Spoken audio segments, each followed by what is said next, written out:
Welcome to the Learning Pines YouTube. We hope this video helps.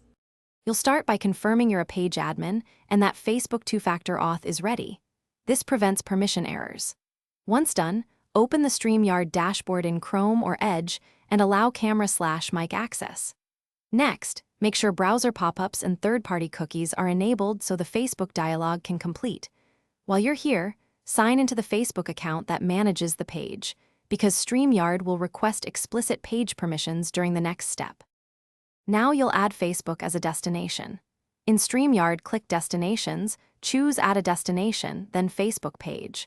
When Facebook's permission window appears, log into the exact account that administers your page.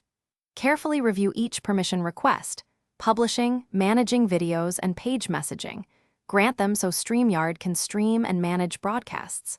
After granting, choose the specific page or pages to connect. Make sure you see the connected Start a broadcast in Streamyard, select your connected Facebook page, then check the preview, audio levels, camera feed, and overlays.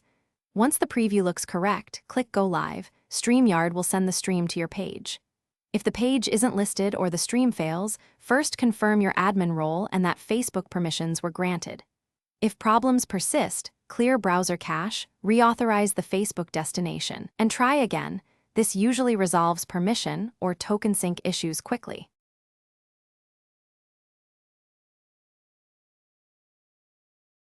Thanks for watching. Consider subscribing if we helped you.